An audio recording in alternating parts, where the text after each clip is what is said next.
Hi, I'm Maria Carson, and my favorite thing is the character Cheery Littlebottom from the Discworld books. Welcome to the Finding Favorites podcast, where we explore your favorite things without using an algorithm. Here's your host, Leah Jones. Hello and welcome to Finding Favorites. I'm your host, Leah Jones. It is Sunday, February 21st. The interview that you're going to hear today was recorded a week ago, roughly, with Maria Carson. Maria is based in Pittsburgh with her husband, who she met at grad school. Maria was one of the first friends that I made at my synagogue in Chicago, and I officiated her wedding, which we talk about a little bit. But when we did this interview, it was before the big freeze had hit Texas and other Gulf states. You know, that happens sometimes where in between recording and releasing an interview, there's been a national emergency. Honestly, it seems to happen more and more often, even though I've only started this podcast in May, and every week is a new type of emergency, national emergency around the country. We don't talk about what's happening in Texas because it hasn't happened yet. The people that I know in Texas, some have had pipes burst and been out of electricity, have lost their homes. A friend of mine, Danielle, who's in Dallas, shared information about the Genesis House, which is a women's shelter in Dallas, a domestic violence shelter, that they're what they call transitional housing, which is for women and children leaving abusive households, all got destroyed in the storm and in the freezing pipes and water damage. She shared that there was an Amazon wish list, and I tweeted that this weekend. It's at about 4,000 retweets now. They've gotten donations from 45 states, from international countries. Their story is one that made the national news.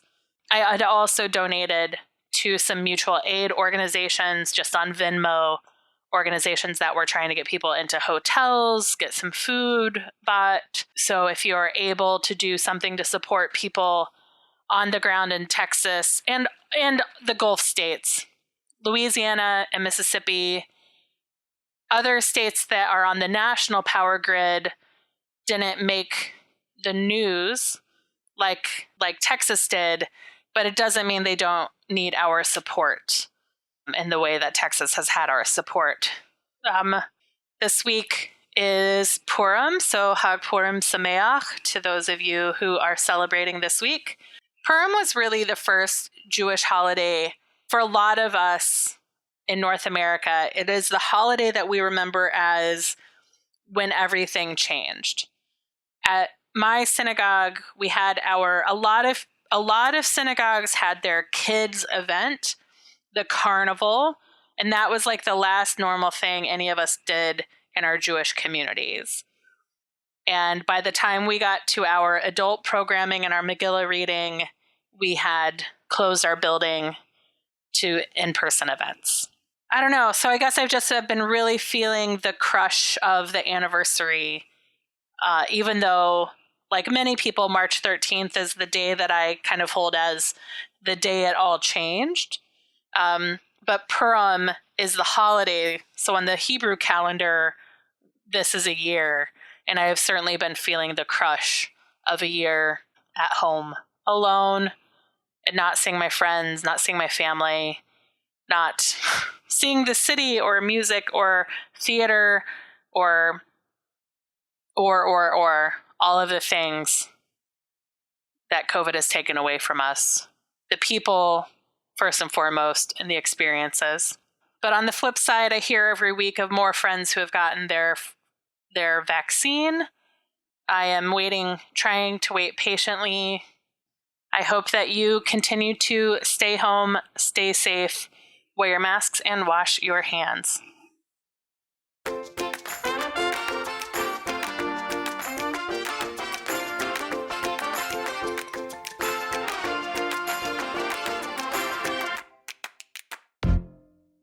Hello and welcome to Finding Favorites. I'm your host, Leah Jones, And this is the podcast where we find out about people's favorite things and get recommendations without using an algorithm. Today, I am very excited. Joining me live from Pittsburgh is one of my first friends I ever made at synagogue, Maria Carson. How are you doing today, Maria? I'm good. How are you? I'm good. I've got a blanket on because it's negative 16 degrees today, and my quote unquote studio is in like the bay window of my apartment, which is not a warm place. Yeah, I can relate to that. This has been my like winter of the sweater. I used to never wear sweaters, and now all I do is wear sweaters. Yeah. Something about COVID, I just can like throw on a sweater, sometimes just with pajama pants underneath it, and I look like moderately Zoom professional. So that's all I do. I do a lot of I recently cut the elastic bands off the bottom of a pair of sweatpants because I was like, I want these sweatpants to be even more comfortable. Yep. Which means I'm like, who am I that I'm like making at home adjustments to my sweats and also like sweaters, cardigans, cozy. Yep. I'm drinking a lot more tea. I'm drinking coffee much later into the day. Yep. Yeah. It's a wild time. And now I started crocheting. So now I'm crocheting blankets. So I can just have like a stack of blankets on me by the time I'm done. That's so perfect. Yeah, it's going to be great. What type of, are you new to crocheting? I was a knitter for a while. So I am new to crocheting, but not to toot my own horn. I think I am maybe picking it up a little bit quicker than maybe someone who did not come to it from the knitting angle first. Okay. I don't know too many fancy stitches, but I know several basic stitches. Nice. So. Are you following a pattern on your No, blanket? I usually am not. One blanket I did what's called an extended crumpled stitch or something, which was beautiful. And this one, I'm just making a circle. So no pattern. It's actually an oval. I made a line and then I made a kidney shape, and then that's expanding and expanding to be just a big circle. Oh, that's awesome. Yeah. I'm very excited. I'll show you. Nobody listening can see. I just got a new pair of Fiskars. Oh, those look beautiful. Can you hear how nice they sound? Some ASMR. Yeah. Have been trying to rearrange my clothing situation, and finally I was like, sentimental t-shirts. I got to do something. Yeah. And I am not going to do the quilting myself, but I will cut the t-shirts and send in the panels to a quilting company and just have like a Hamilton podcast political blanket made for me. Beautiful. It'll be great. Because what I'm covered in now is my t-shirt quilt that I made after I graduated from college in 1999. Yep. Mm-hmm. And t-shirt quilts are they're really like the perfect weight. Yeah, that makes sense. So that's my crafting goal. What's it like getting to know a new city during a pandemic? Or do you just get to know your apartment? Well, we do know our apartment pretty well, I would say. I have a lot of family in Pittsburgh. You do? I do. My father grew up in Pittsburgh. Amazing. So, yeah. So, and I know Leah because I converted to Judaism, and Leah had converted to Judaism with the same rabbi. And so we became friends. So I am also very involved in the Jewish community here, but I don't have a Jewish family here, which is kind of funny because I feel like I've made some inroads into the Jewish community. And then I have like this Catholic side family, and they don't always know each other, but they sometimes know each other. And my uncle was having fun when I moved in, calling his Jewish friends, being like, my Jewish goddaughter is moving to Pittsburgh. So yeah, so that's been kind of fun. But he's a very sociable guy. And every once in a while he calls me, and he called me this morning actually to apologize for not having me over as much because some of his kids just had babies and one had some health problems. And so they just can't have a lot of people around. And I'm always like, oh, it's okay. You know, I mean, what are you going to do? So yeah, but it's been nice. I did a lot of hiking in the fall. Oh, so nice. Because I've been to Pittsburgh once. It was after our friend Jonathan broke his hip skiing near Pittsburgh. I remember that. Yeah. Yeah. And I drove into Pittsburgh from that Altoona, Pennsylvania, driving a rented Toyota Yaris in a blizzard. So if I remember anything about Pittsburgh, it's that there's a ton of hills. Yes. Which I can imagine makes for good hiking. Yes, it is really amazing hiking. And we live in Squirrel Hill, which is an adorable name. It's a very Jewish neighborhood of Pittsburgh, and there's lots of beautiful parks. So we live like in between two really, really beautiful parks. One of the parks has goats in them that like the goats like mow, quote unquote, mow the grass by eating it. So I would go and stare at the goats. That's amazing. So yeah, it was pretty cute. So that was nice. But I'm one of those people, I really like the winter, but I'm also like petrified of falling over ever since I was a kid, like slipping on the ice. Yeah. I never could do roller skating or I could never do ice skating. And we live on a hill. So it's hard for me to like go out when it might be icy because I'm like, oh no, I don't want to slip and then like slide down the hill. Right. Because you got to get back up the hill. And you have to get back up the hill. Yes. Although walking up hills scares me a lot less than walking down hills. I have a very cartoonish idea of what it would be like. Like I imagine myself falling on my butt and then sliding down the whole hill as if that's something that actually could happen. But so that's, but you know, it's all right. So our big news here is we bought a Roomba. So what did you name it? Robbie McHumanson. So a robot that thinks it's a human. So, and we treat it like a pet.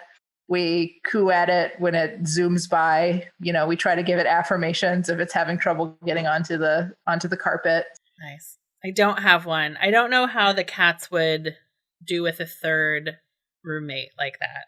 I know. I mean, it is hard to know. I mean, I told my mom that, you know, I've had the Roomba for 2 days and I can't even imagine my life without it. Like, I love it so much. I'm never going back. I'm like starting to worry about what happens when it breaks. Like I have a Roomba emergency fund now in case the Roomba breaks. Yeah. But yeah. What do you like about, because you guys don't have pets, right? Yeah. So what do I like about it? That's a great question. I don't know if it's just me, but I make a huge mess when I cook, and we cook now all the time. And I get crumbs all over the kitchen floor. And I also have a real hard time like sweeping because I mean, I sweep, but I feel like whenever you try to get the dust into the dust, what are those things called? The dust pail, the dust pan. The dustbin, yeah. Yeah, there's always like a little line of dust that you can never get in. And it just like really bothers me. And then I end up like kicking it under the fridge or something. So I'm not good at sweeping. And also we have like a red rug in our living room that like shows any lint shows, and it looks really bad. But mostly it's nice because it forces us to keep stuff off the floor. So if we want to run the Roomba, we have to keep stuff off the floor. Yeah. So we're better at putting stuff away, and then we run the Roomba and everything looks really nice. And yeah. That's awesome. Because I only hear good things about it, especially when you have pets to like chase the cat hair. I've heard that it really helps with pets. Yeah, we don't have pets. We're just kind of lazy. And you're allowed to have a Roomba without pets. I have only heard the people I hear who love it also tend to have pets. So it's good to know it works both ways. Yeah, right. The thing that Instagram wants me to buy now is like, it's a dustbin. You sweep. It's like a garbage can with a vacuum inside of it. And it's got an arc on, it's got like an opening on the bottom. And so you sweep your pile of dust to it, and then you turn it on and it sucks it up. So it doesn't have the problem I was just talking about with the line. It's another way to solve it. Interesting. So no, that seems helpful. But it doesn't keep you company like, or give you a show like a Roomba does. Yeah, that's true. Yeah. And it like the Roomba like maps out your home very quickly, and then you can like tell it to do just one room. So it's nice. So you're in Pittsburgh. Yep. Getting to know it. And have you been, I know we're going to talk about one of your favorite characters. Yep. In a minute, but is there anything new you've been reading or watching lately? Like any good COVID binges? Interesting. Or appetizers?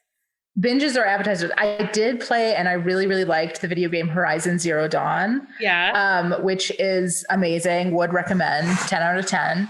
So and I was like very obsessed with it for a while. So I would like play it, and then I restarted it, and then I kind of lost interest. So I haven't gone through it twice yet, but it's very excellent.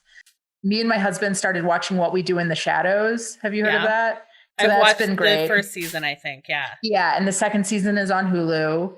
Yeah. And we also, we're, nerds. So we started getting into Critical Role and some other D&D podcasts.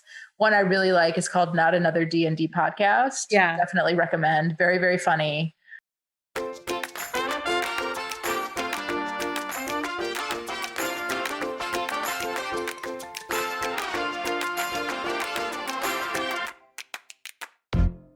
All right. So, Maria, what are we here to talk about today? We're here to talk about one of my favorite characters ever.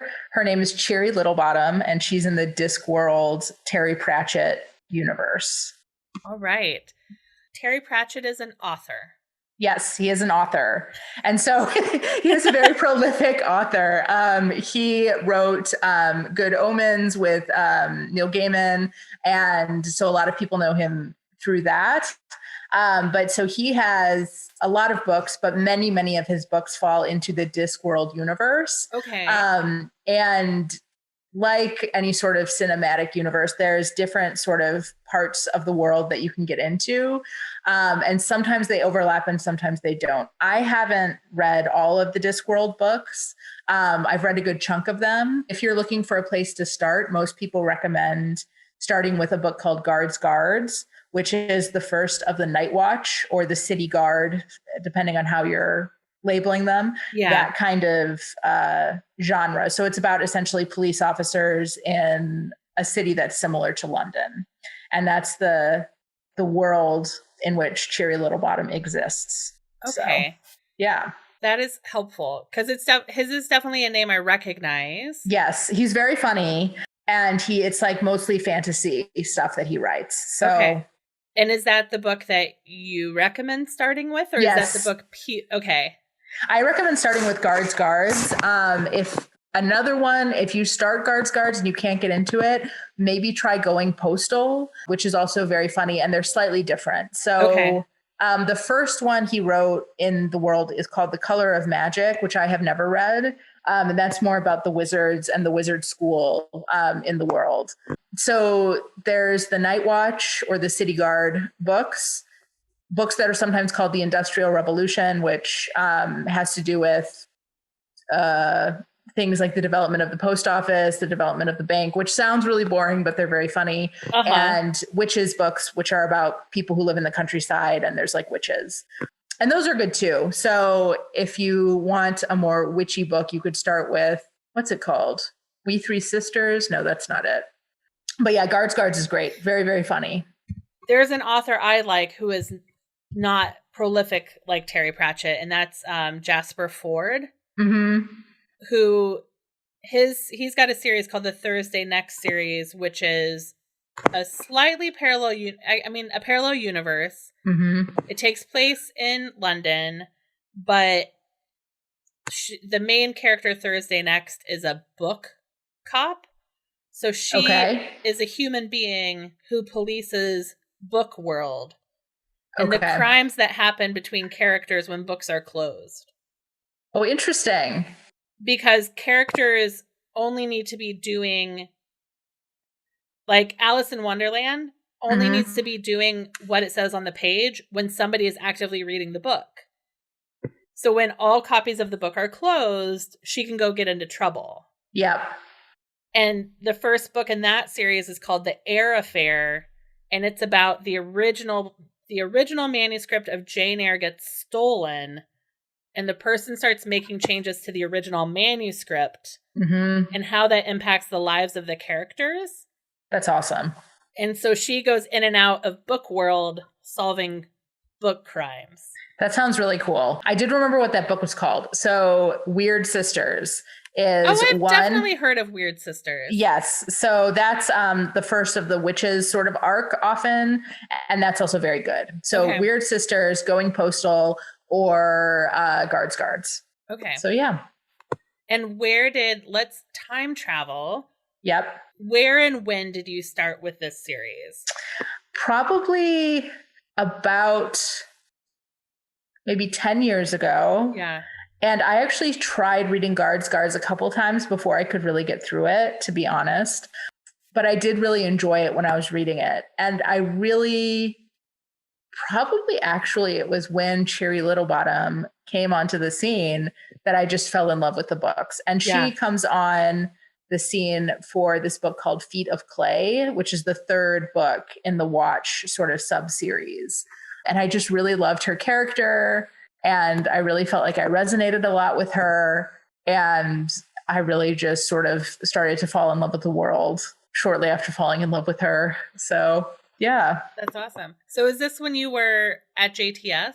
No, well, maybe. So I went to the Jewish Theological Seminary to get my master's in Jewish philosophy.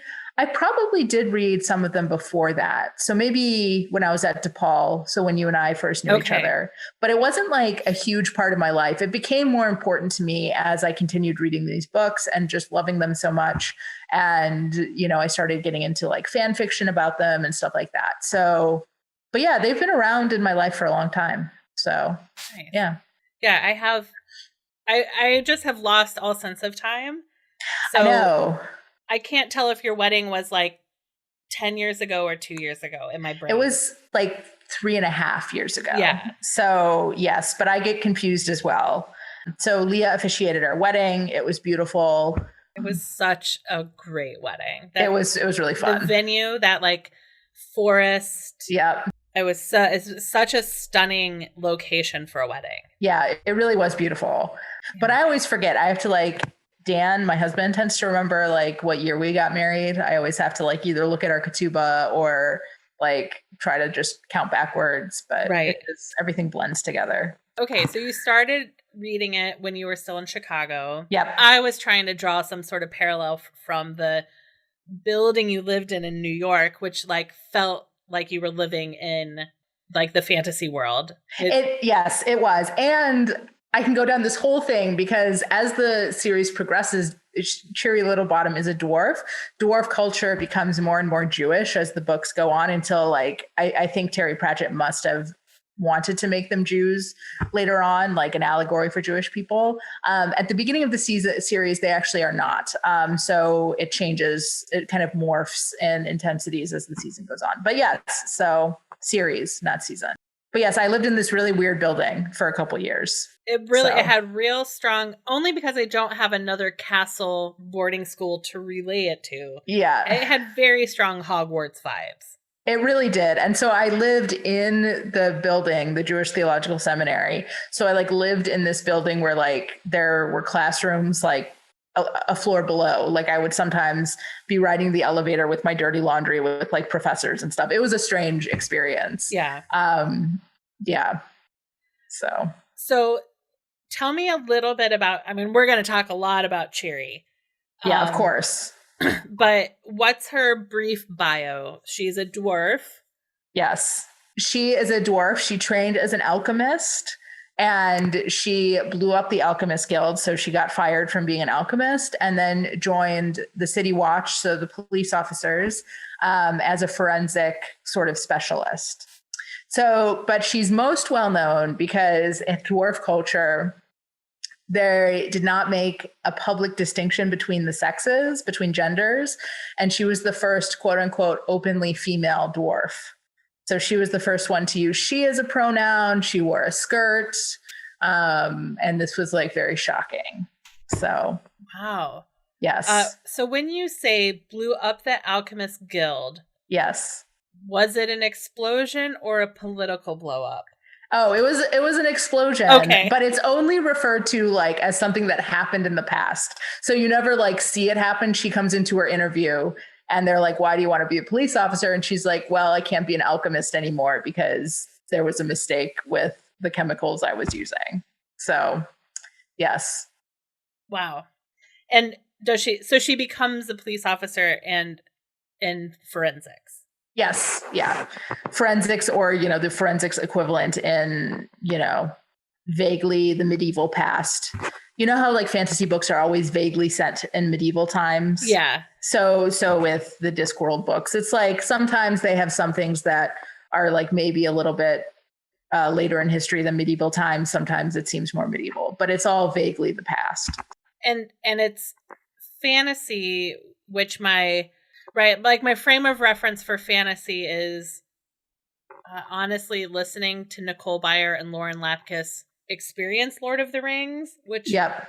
So is this a world where it's dwarves and elves and like those like types of beings? Yes. So it's fantasy, but like fantasy kind of refracted through like what it would be like in also a bureaucratic society. So, for example, there's trolls and dwarves, but there's instead of the Anti-Defamation League, they have the what do they call it? Like the Anti-Defamation Against Silicon League. So it's like that organization that's like for troll rights. And then they have similar kind of organizations that are trying to like make sure that people don't discriminate against dwarves in the city and stuff. So it's all very political and kind of like humdrum sort of thing. So they deal with things like some of the books I said are based on sort of industrial revolution things. So like there's a whole book about the development of postage stamps,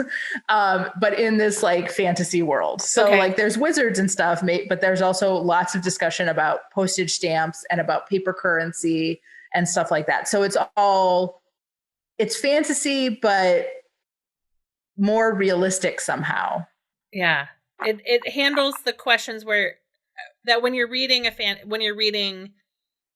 fantasy book and you're just like, but how did you get to the point where it's this many gold ducats for blah, blah, blah, or that's interesting because it's also the best information we have about Roman times or ancient Jerusalem is like the bookkeeping and the bureaucracy, right? Yeah. Yeah, that is interesting. So yeah, it's a lot kind of based on that sort of thing. One of the books, the first book that Cheery comes up in called Feet of Clay, it's all about golems and how golems, which are from Jewish mythology, they're these sort of clay people. And in the Discworld universe, they're these clay people that have been animated to do a specific job. And they will sometimes rebel against their masters by doing a specific job too much. So like if you tell a golem, okay, sweep the floor, there have been instances where golems have just swept the floor so much that the floor has been totally like eroded. And then the whole book is really also about whether or not golems should have the same kind of rights as people, whether or not they're people or machines. So it's like kind of all about these sort of quandaries. Terry Pratchett has a famous quote. I'm not going to say it perfectly, but it's about how like sometimes in fantasy worlds, people will have little pet dragons on their shoulders, like as a little accessory. And the quote is something like, that seems really nice, but when you realize it, your hair gets singed and there's like, dragging crap down your back. So he tries to like think about what these things would really be like. That's interesting because on golems, like I read the genie and the golem. Mispronouncing. They spell genie, I think. It's not actually like genie. Yeah, the golem and the djinn. Is that what it's called? Maybe. It's almost like that image of a golem combined with Amelia Bedelia. Oh, interesting. Right? Yeah. She literally did what she was asked, and it was always the wrong thing. The wrong thing. Yeah. So she comes up for the first time in a book with a strong golem storyline. Yep. And she wasn't a Jewish character yet?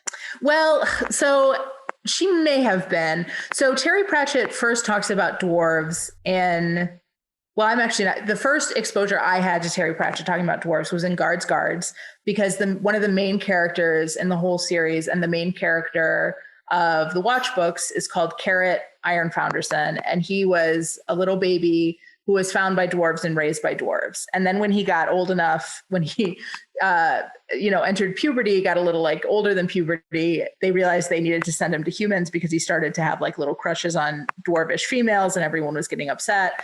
And so they sent him off to be a city watchman. And he is the main character for a lot of these books. And his relationship with his dwarf family is pretty much just like, oh, they're these minors. They don't really distinguish between the genders. And it all seems very like parochial and kind of like, the thing with the genders is pretty much just made almost for laughs. I think like he's kind of just making fun of the fact that in a lot of fantasy books, dwarves are all seen as bearded, kind of burly looking men. So I think he's just making a joke about that.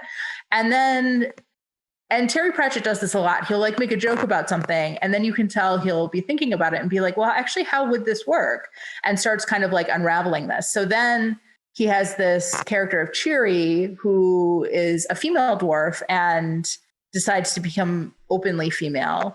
And that sort of starts this relationship between dwarvish law and dwarvish culture in a way that becomes kind of Jewish. But I don't think the Jewish allegory really starts up until maybe the fifth elephant or the book Thud. And it's really obvious in the book Thud. But yeah, it is weird that this golem stuff was at the same time. So maybe he had always intended the dwarfs to be like an allegory for Jews. I don't know. Is Terry Pratchett Jewish? I don't think so. Okay. He's British. He's deceased. He had Alzheimer's. Some of the dwarfs, I think like on the books on tape, a lot of the dwarfs have like Welsh accents, and a lot of the locations they come from are either Eastern Europe or like Wales. Yeah. So there is this like group of dwarves who like come from Eastern Europe. Again, there's this like allegory there that makes sense for Eastern European Jews. But yeah, by Thud, definitely. It's like super obvious, I think. So tell me a little bit more about Cheery Littlebottom's life and her adventures. So her adventures are pretty much just solving crimes with the watch and her becoming more and more accepted as an openly female dwarf. So she's first introduced as a he, and then another character finds out she's a woman, and she really wants to come out publicly. And at the time it was written, that was probably more of an allegory maybe about being gay and the way they talk about it, because they talk about her coming out or feeling like she can do what she wants or wear what she wants, and less of a gender identity maybe. It's all a little muddled now because the books were written in a different time. But I think most fans are still think it seems there's maybe somehow progressive undertones to it. Sure. Yeah, so she goes back to her hometown in one of the books, and people like are really shocked by her because she's, wearing skirts and using the pronoun she, and they call her bad words. And more of these dwarves in the city, which is called Ankh-Morpork, but it's sort of like London, are starting to also use she, her pronouns. And they're sort of saying they prefer sherry, the drink, instead of beer, and that kind of stuff. That's sort of seen as a feminine thing. So, yeah. And then in Thud, which is my favorite book probably in the Terry Pratchett universe, you really start to learn more about dwarf culture, and she sort of helps solve a crime there along with some of the other main characters. And there's this liberal grag, which is their word for like rule keeper, and it's like they describe it. This is where the similarity between rabbis and grags, or like dwarf culture and Jews, becomes super, super obvious, because they describe themselves constantly, dwarf culture, as not religious, because they say they don't believe in God, but they have this figure called a grag. And then one of the humans asks, well, what does this person do? And there's this vague, oh, well, they know all the rules and things, and they're very important because they keep contracts between people, and also they can like officiate marriages, but we're not really religious, but yet we have this figure. Right. Which we is have like a culture of a knowledgeable person who. Right. So that's like very similar to how a lot of Jews will think about rabbis, and how that the rabbi figure functioned in Jewish society for a long time. And so he's like a liberal grag, and he like doesn't think the rules have to be so extreme, and is like supportive of people who want to be openly female and stuff like that. So, and he's like an allegory for more, you might say, reform rabbis or something like that. So yeah. But she's a pretty much kind of a minor character, I would say, like a main supporting character.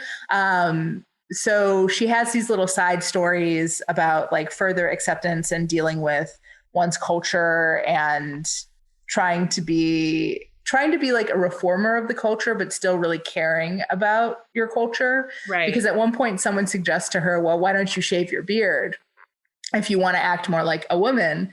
And she like gets really like shocked and upset. And she's like, no, I'm still a dwarf. Like I can't shave my beard. Like I'm still a dwarf. The beard isn't gendered. Like the beard is dwarf culture, not gender culture. Right. So she wants to like wear a leather skirt instead of leather pants. She doesn't want to like become totally like a human. Yeah. Yeah. I'm trying to think. I don't want to like give away spoilers. And some of this is a little spoilery because like I said, when Cheery is first introduced, it's with he, his pronouns. And then you only find out that Cheery's a girl or a woman like later on, but it's pretty early in the book. So it doesn't really feel like a spoiler. It may be a little bit of a spoiler, but it's a pretty compelling reason to dive into the story. Yes. Mm-hmm. And the other thing is, so her best friend in the Watch this is again not really a spoiler because you find out pretty early in the book, is a werewolf. And so she also has to deal with like discrimination, and she doesn't tell that many people that she's a werewolf. And she's the one who first finds out that Cheery's a girl because she says she can like smell the difference between dwarf men and women, and they talk and, you know, they bond over shared discrimination and that sort of thing. So yeah, and in the book, The Fifth Elephant, when a bunch of people go to Uberwald, which is their version of like the East, which is like ruled by different clans of people, you also learn a lot about vampire culture and werewolf culture and dwarf culture, because those are like the three main people who kind of run Eastern Europe in the Discworld universe. And it's just really fascinating. As you got... So she's a minor character, she's like a major supporting character. Yep. Is she more well developed in like fan fiction? I don't really know. There's not a huge amount of fan fiction, I would say, for Discworld. There's a fair amount. And I think there is some that try to develop her more. I would say she's pretty well developed. Terry Pratchett does a really good job of, I don't know how he does it or how he did it, but he had he does a good job of giving characters cameos in other books so they feel more well-rounded. For example, the book about the development of the newspaper industry, which is called The Truth, there's another murder in, and the main character in that story is a reporter, and he like observes Cheery Littlebottom like collecting clues at a crime scene. And I don't think you even find out her name because it's from his vantage point, but he interacts with her and she's like completely in character, and it's just this short little scene, but you feel like you know her more, and you know that she's running around doing these things even when the spotlight isn't on her. Yeah. So that's really interesting that he's able to do that. So people have little cameos in different book series all the time. Yeah. He's just able to convey a lot of character development for her, especially I think in the books that she does make a pretty big appearance in, like in The Fifth Elephant, when they go for the first time back to the East, Uberwald, you find out she just is a very sympathetic character, and you find out a lot about her just from pretty small exchanges with some of the more major characters.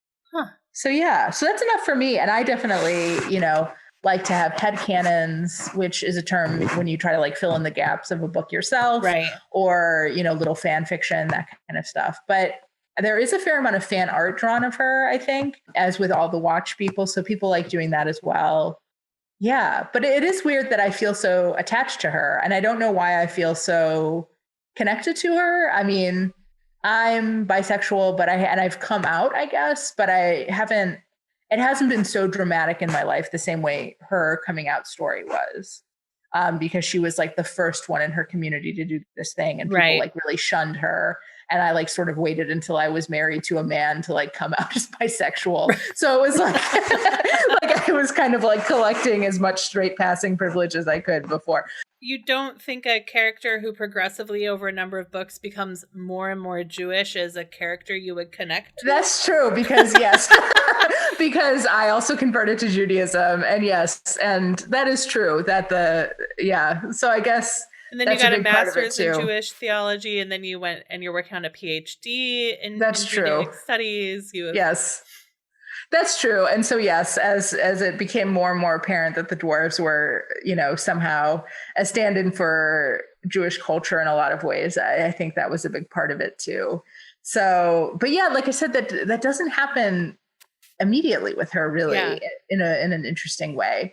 And I don't really know. I guess that maybe it was just became something that Terry Pratchett became interested in maybe later in life, or something like that. But and it also sounds like he didn't, because I just have such a limited way to talk about fantasy.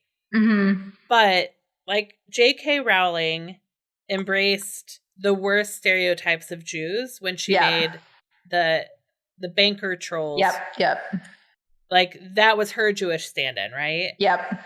Which are the worst stereotypes of Jews. And so now it sounds like Terry Pratchett, in creating a Jewish allegory, didn't go with the worst stereotypes and anti-Semitic tropes about Jews. He went a little bit deeper or more nuanced about Jewish culture and tradition. I think that's probably true. So, and again, at the beginning, the dwarves are like mostly just sort of stereotypes about dwarves that you see in like at the beginning of the series, they're seen as like crazy. They drink a lot and they mine a lot and they drink a lot of beer and they quaff beer. He always makes jokes about them quaffing.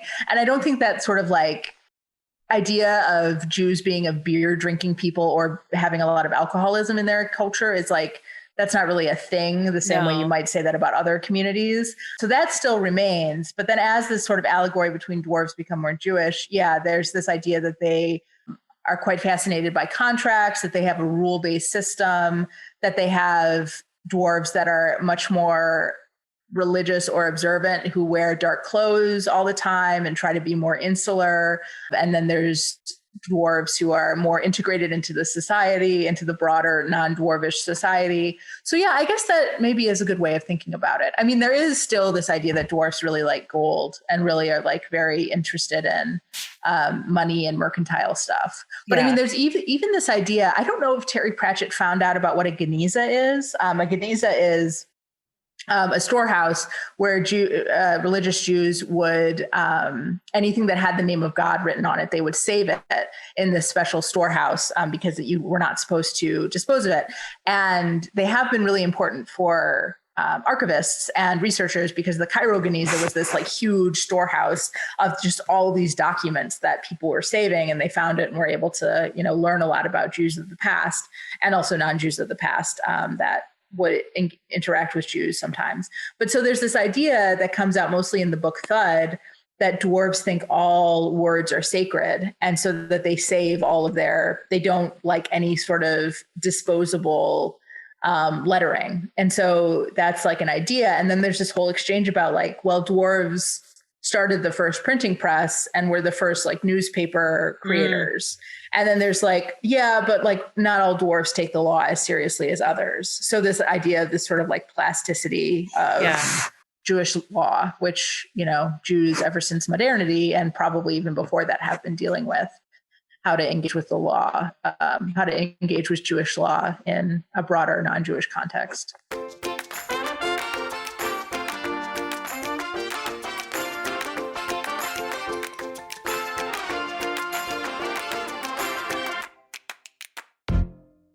So are these a series that you reread, or is it? Yes, definitely. So I reread them, and for a while I was living apart from my husband. And so I would travel during the weekends to see him, and I would listen to them on tape. So I've probably listened or read The Fifth Elephant probably like 8 times. Thud probably like 15 times, and Feet of Clay probably like 5 times. So a lot. Yeah. Wow. Guards maybe only like 3 or 4 times. But I do reread them a lot. Amazing. Yeah. Have you read it? I mean, it's an expansive, I have the website open and I'll link to it, but I haven't read them all. Yeah, it's a lot of books. It's a lot. It's a lot. And there's different like trees. There's like people who make like maps, like this is how you start and read these books if you want to follow these characters and that kind of stuff. So, but yes, I haven't read all of them. I haven't read all of there's like a book series that's an offshoot of the Witches books. They're called the Tiffany Aching or Aching books. I think it's Aching. That's more geared towards children. I haven't read any of those. And I haven't read a lot of the Wizard books. I read some of them, but not all of them. I think his first books are a little, I just don't think they're quite as good. And I think some of his later books are also not quite as good. Unfortunately, he had some mental decline because of his Alzheimer's. So I think the middle point are really his good books. So I did a quick Google and I was like, wait, did I just find a question of you that you asked on Reddit? And it's not you, but it's like the subject line is Pratchett in Judaism.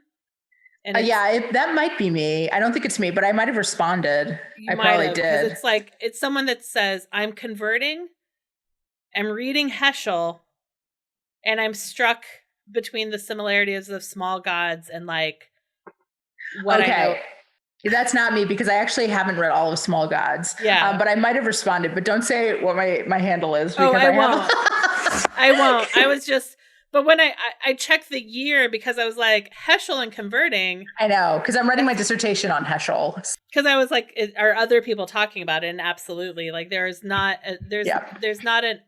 are lots of Reddit threads that come up and questions and people talking about it. Yeah. So I'm not like a genius for seeing the similarities between dwarves and Judaism. It's quite obvious and people are aware of it. Yeah. So I don't know whether or not Terry Pratchett became interested in Judaism. I could probably tweet his daughter. She's pretty, and maybe she's already talked about this. She's pretty active on Twitter. And one thing we maybe should address is the horrible new, I'm like very, very anti the new BBC adaptation of the Night Watch series called The Watch, which is a TV show. And Discworld, most Discworld fans hate the TV show and refuse to watch it because it's very different from the books. And I think it's not getting good reviews even from people who are not attached to the books.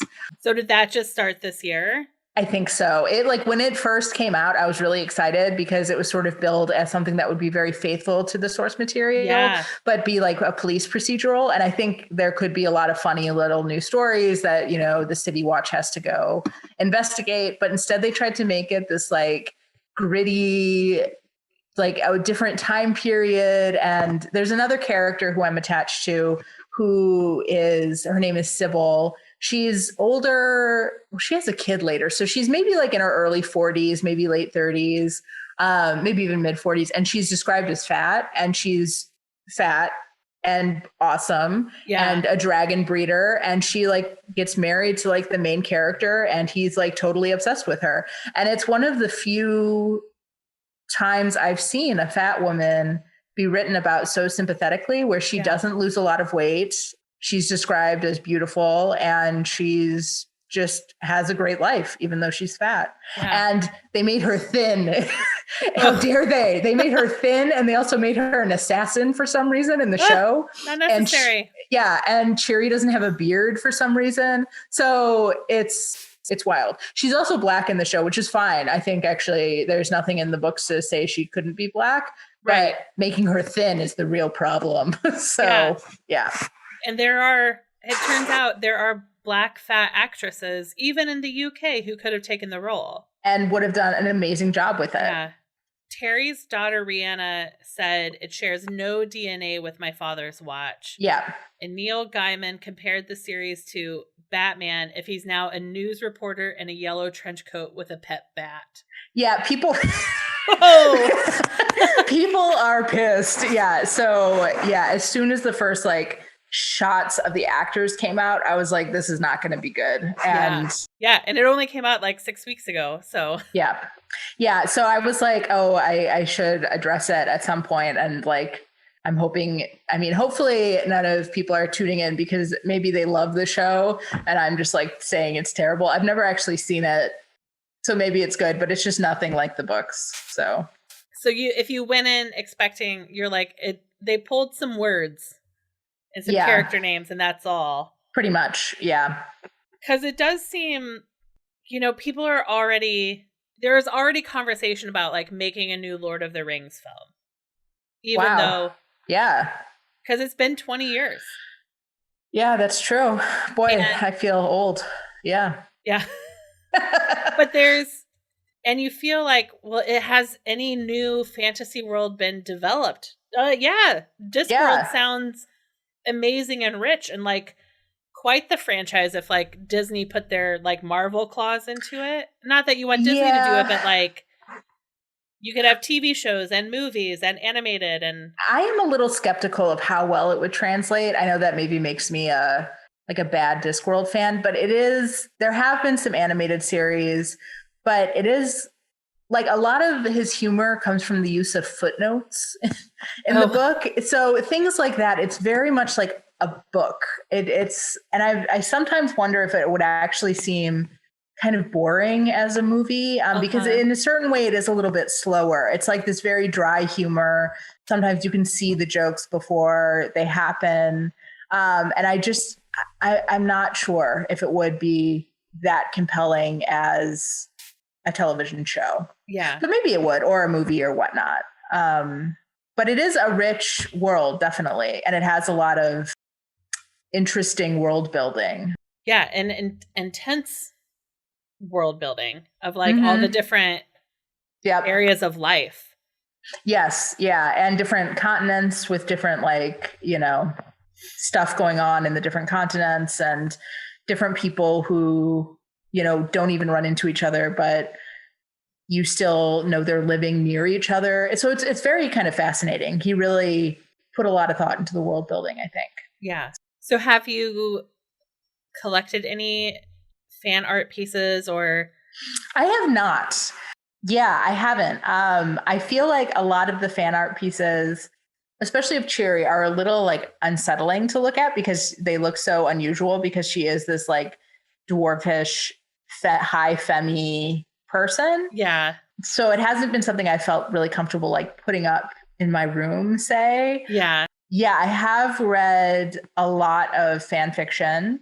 There's not a lot about Cheery. I've written some, which I like. A lot of the fan fiction is about, a lot of fan fiction likes gay male pairings. And a lot is male pairing. So like the head of the city and the head of the city watch together. And I don't really like that pairing much. So I tend not to read that. I don't know why that is. I think it might have started from Star Trek pairing Spock and Kirk, but it just has continued. So yeah. I don't know. Well, I think probably for so long it was just not content, pop culture available. Right. That's true. So people needed to create their own content. Yeah. So I don't have a lot of like ephemera. I really just have the books, and I made the shocking decision because I'm also a big fan of Marie Kondo to get rid of all of my physical Discworld books. So I don't have any. I just have ebooks. Shocking. Wow. I really have. I don't have many books now. I have mostly ebooks. It's very shocking. But we move a lot, and books are really heavy. And you're both academics, so yeah, it comes. You guys met at grad school, so yeah, you met in a way that came with a lot of books. Yep, and I really try to not keep many at all. So so sometimes I wonder if I will regret that, but I really love my Kindle, and so I read them on the Kindle now. Who does are there multiple narrations of the books, or do you have a favorite audiobook narrator that you go to? Yes, there's two people, and it's like the earlier books are done by one guy, and the later books, and they're both famous guys, but I forget their names. You would probably recognize them. Nigel Planer is the first one. Do not know him. Yeah, he is not as famous. And then the other one who does the audiobook, Stephen Briggs. He's like a famous guy, isn't he? Is he? I thought so. Briggs. Audio. Oh, no, he's not. He sounds like this famous guy. I thought he was somebody else. Okay, so I apologize. you won't recognize them, but Stephen Briggs and Nigel Planer, they're both excellent. They're available on like Audible, I guess. But the way I got them is your public library might have the CD-ROMs. So that's what I did. And then I played them in the car. So, well, there is, I have the Libby app. Yes. Libby might have them too. The audiobook checkout. All right. So is there anything that I haven't asked you about Discworld or Cheery Littlebottom that if we hang up and this goes out as your definitive interview, that you'd be like, I can't believe I didn't tell Leah this thing. I think part of the reason I'm also attached to her is that she's shy and she feels awkward a lot and she's scared a lot, but she always overcomes her fears. And she's not considered hugely attractive even by dwarf or human standards. So she's very like approachable. And I really felt like that resonated a lot with me. But she's not she's not like the brunt of a joke. Sometimes she might be, but like she's still sympathetic and she's still someone you really root for. And you get the sense that Terry Pratchett really cared for her in his own authorly way. And that's just so amazing. And I feel like there's not a lot of characters like that, like flawed women who are still allowed to be awesome people. You don't see them that often. And Discworld has a lot of them. So I highly recommend it, particularly if you're looking for some flawed women who might remind you a lot of yourself, but still be in a very sympathetic way. So that's a great pitch. Yeah. So he really has been good about that. He probably was such a great guy. When I realized he had passed away, he died either before I was way into Discworld or somehow I didn't realize he had passed. So when I realized he had passed, I like cried a lot. I was like, oh no. But it was kind of happy that he passed in a way because he was a big advocate for assisted suicide. And he, I think, wanted that for himself. And I'm not sure he was able to get that, but he did eventually pass. Yeah. So. It looks like it was he suffered from Alzheimer's. So Yep. And it was, it had gone on for a while. Great. Well, Maria, this has been wonderful. Great. Well, I hope I get some people to not watch the show and to read the books. So that would be excellent. Fantastic. Well, thank you so much. Thank you. Thank you for listening to Finding Favorites with Leah Jones. Please make sure to subscribe and drop us a 5-star review on iTunes. Now, go out and enjoy your favorite things.